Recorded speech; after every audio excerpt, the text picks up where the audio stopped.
আসসালামু আলাইকুম। আশার মিনি কিচেনে সকল বন্ধুদের স্বাগত জানিয়ে শুরু করছি। আজকে আমি নিয়ে এসেছি দুটো ডিম আর সয়াবিন দিয়ে দারুণ একটা রেসিপি, যা কষা মাংসের স্বাদকেও কিন্তু হার মানাবে, এতটাই মজার হয় এই রেসিপিটি। তো চলুন রেসিপিটি দেখে নেওয়া যাক। আর যারা নতুন বন্ধু আমার ভিডিওটি দেখছেন, ভালো লেগে থাকলে অবশ্যই আমার চ্যানেলটিকে সাবস্ক্রাইব করে আমার পাশে থাকবেন। এখানে দেখুন আমি 100 গ্রামের মতো সয়াবিন নিয়ে নিয়েছি। আর প্রথমে সয়াবিনগুলোকে আমি সেদ্ধ করে নেব। তার জন্য গ্যাস অন করে কড়াইয়ে সয়াবিন দিয়ে পানি দিয়ে দিয়েছি আর 1 চামচ নুন দিয়ে দিলাম। আমি নাড়াচাড়া করে সয়াবিনগুলোকে ফুটন্ত গরম পানিতে কিছুক্ষণ রান্না করে নেব। এতে করে সয়াবিনগুলো খুব ভালোভাবে সেদ্ধ হয়ে যাবে। সয়াবিনগুলো দেখুন বেশ কিছুক্ষণ রান্না করানোর পর কিন্তু ভালোভাবে সেদ্ধ হয়ে গেছে। দেখুন, দেখে বুঝতে পারছেন অনেকটাই ফুলে উঠেছে সয়াবিনগুলো। এখন আমি সয়াবিনগুলো কড়াই থেকে নামিয়ে নেবো। দিয়ে খুব ভালোভাবে ধুয়ে পরিষ্কার করে নেব। সয়াবিনগুলোকে দেখুন আমি পানি দিয়ে খুব ভালোভাবে ধুয়ে পানিটাকে চিপিয়ে বের করে নিয়েছি। দিয়ে একটা বড় বাটির মধ্যে নিয়ে নিয়েছি। এখন দিয়ে দিচ্ছি 1/2 চামচ নুন, 1/2 চামচ হলুদের গুঁড়ো, 1/2 চামচ লঙ্কার গুঁড়ো, আর খুব ছোট সাইজের একটা পেঁয়াজ বেটে দিয়ে দিলাম। আর দিয়ে দিচ্ছি 1 চামচ আদা রসুন বাটা। আর দিচ্ছি দুটো ডিম ভেঙে দিয়ে দিলাম। দিয়ে আমি হাত দিয়ে খুব ভালোভাবে নাড়াচাড়া করে মিশিয়ে নেব। সয়াবিন আর ডিম খুব ভালোভাবে কিন্তু মেখে নিতে হবে। যত ভালোভাবে মেখে নেবেন সয়াবিনের মধ্যে মশলা, ডিম কিন্তু ততই ভালোভাবে ঢুকে যাবে।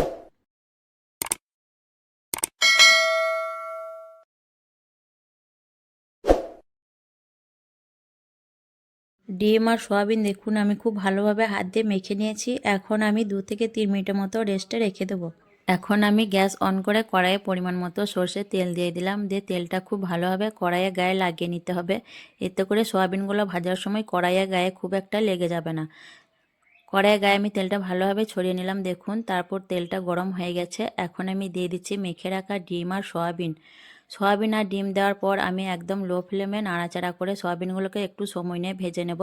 এতে করে নিচে থেকে লেগেও যাবে না আর সয়াবিনগুলো পুড়ে যাবে না। তার জন্য লো ফ্লেমে সয়াবিনগুলোকে ভেজে নিতে হবে। হাই হিটে ভাজতে গেলে সয়াবিন, ডিম পুড়ে যেতে পারে। সয়াবিনগুলো দেখুন আমি একটু সময় নিয়ে লো ফ্লেমে ভালোভাবে ভেজে নিয়েছি। এখন আমি সয়াবিনগুলোকে কড়াই থেকে নামিয়ে নেব। দিয়ে কড়াইটা পরিষ্কার করে নেব। কড়াই পরিষ্কার করে নিয়ে আবারও আমি পরিমাণ মতো সর্ষের তেল দিয়ে গরম করে নিয়েছি। এখন ফোড়নে দিয়ে দিলাম তেজপাতা, গোটা গরম মশলা, একটা শুকনো লঙ্কা আর অল্প গোটা কাঁচা জিরে। দিয়ে আমি নাড়াচাড়া করে ফোড়নটা একটু ভালোভাবে ভেজে নেব, যাতে ফোড়ন থেকে একটা সুগন্ধ বেরিয়ে আসে। ফোড়ন থেকে সুগন্ধ বেরিয়ে আসার পর দিয়ে দিলাম দুটো মিডিয়াম সাইজের পেঁয়াজ কুচি। দিয়ে আমি নাড়াচাড়া করে আবারও পেঁয়াজটা কিছুক্ষণ ভেজে নেব। পেঁয়াজটা বেশ কিছুক্ষণ ভেজে নেওয়ার পর দিয়ে দিচ্ছি 1 চামচ আদা রসুন বাটা আর দুটো মিডিয়াম সাইজের টমেটো কুচি। তো আবারও আমি নাড়াচাড়া করে বেশ কিছুক্ষণ কষিয়ে নেব। এতে করে টমেটোটাও নরম হয়ে যাবে আর কাঁচা আদা রসুনের গন্ধটাও চলে যাবে। খুব ভালোভাবে দুটোই কষানো হয়ে যাবে। আদা রসুন আর টমেটো ভালোভাবে কষানোর পর দেখুন তেলটা খুব ভালোভাবে ছেড়ে দিয়েছে।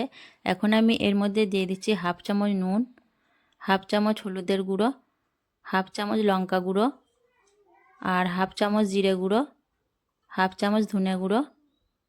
আর দিয়ে দিচ্ছি অল্প পানি দিয়ে মশলাটা কষালে খুব ভালোভাবে কষানো হবে। আর শুকনো মশলা যেহেতু নিচে থেকে লেগেও যাবে না। আর এখানে আমি মিট মশলা দিতে ভুলে গিয়েছিলাম, তার জন্য এখানে দিয়ে দিচ্ছি 1/2 চামচ মিট মশলা। এখানে আপনারা চাইলে যে কোনো মিট মশলা দিতে পারেন, চিকেন মশলা বা মিট মশলা। আমার কাছে মিট মশলা ছিল তাই দিয়ে দিলাম। মিট মশলা দিলে মাংসের একটা ফ্লেভার আসে, তার জন্য খেতে খুবই ভালো লাগে, তাই আমি মিট মশলাটা দিয়ে দিলাম। দিয়ে আমি নাড়াচাড়া করে খুব ভালোভাবে মশলা কষিয়ে নেব। মশলা খুব ভালোভাবে কষিয়ে নিয়েছি। দেখুন মশলা থেকে তেলটাও ছেড়ে দিয়েছে। এখন এর মধ্যে দিয়ে দিচ্ছি ভেজে রাখা ডিম আর সয়াবিন দেওয়ার পর আবারও আমি মিনিট 4 মতো নাড়াচাড়া করে সয়াবিনগুলোকে মশলার সঙ্গে কষিয়ে নেব। এতে করে সয়াবিনের গায়ে মশলাটা খুব ভালোভাবে লেগে যাবে। ভিতর অবধি মশলা ঢুকে গেলে সয়াবিনটা খেতে খুবই ভালো লাগবে। ডিম আর সয়াবিনের এই রেসিপিটা গরম ভাত, রুটি, পরোটা, লুচি সব কিছুর সঙ্গে কিন্তু খেতে পারবেন। এইভাবে করে অবশ্যই একবার বানিয়ে দেখতে পারেন। খুবই দুর্দান্ত স্বাদের হয়, কষা মাংসের স্বাদকেও হার মানাবে। সয়াবিন দেখুন খুব ভালোভাবে আমি কষিয়ে নিয়েছি মিনিট 4 মতো। এখন এর মধ্যে দিয়ে দিচ্ছি 1 বাটি পানি। পানি দেওয়ার পর আমি নেড়েচেড়ে খুব ভালোভাবে ঝোলের সঙ্গে সয়াবিনগুলোকে মিশিয়ে নেব। আর এই রান্নাটা একটু গ্রেভি ভাব থাকলে খেতে বেশি ভালো লাগে। ভালোভাবে নাড়াচাড়া করে মিশিয়ে নিয়ে আমি 5 মিনিট মতো হাই ফ্লেমে ফুটিয়ে নেব। 5 মিনিট হাই ফ্লেমে রান্না করানোর পর দেখুন ঝোলটা অনেকটা কমে গেছে। এই পর্যায়ে আপনারা চাইলে কাঁচা লঙ্কা চিরা ব্যবহার করতে পারেন, আমি কিন্তু দিচ্ছি না, বেশি ঝাল হয়ে যাবে বলে। তারপর আমি এখানে দিয়ে দিচ্ছি দেখুন শাহি গরম মশলা, খুব অল্প পরিমাণে গরম মশলা দেওয়ার পর আমি নাড়াচাড়া করে খুব ভালোভাবে মিশিয়ে নেব। গরম মশলাটা ভালোভাবে মিশিয়ে নিলেই কিন্তু আমার ডিম সয়াবিনের তরকারিটা রেডি হয়ে যাবে। গরম মশলা ভালোভাবে নাড়াচাড়া করে মিশিয়ে নেওয়ার পর এখন আমি গ্যাসের চুলাটা অফ করে দিলাম। আর আজকের এই ডিম সয়াবিনের রেসিপি কেমন লেগেছে অবশ্যই কমেন্টে জানাবেন। ভালো লাগলে লাইক করবেন, শেয়ার করবেন আর আমার চ্যানেলটিকে সাবস্ক্রাইব করে আমার পাশে থাকবেন। আসবো আবারও অন্য কোনো রেসিপি নিয়ে। সকলে ভালো থাকবেন, সুস্থ থাকবেন। আল্লাহ হাফেজ।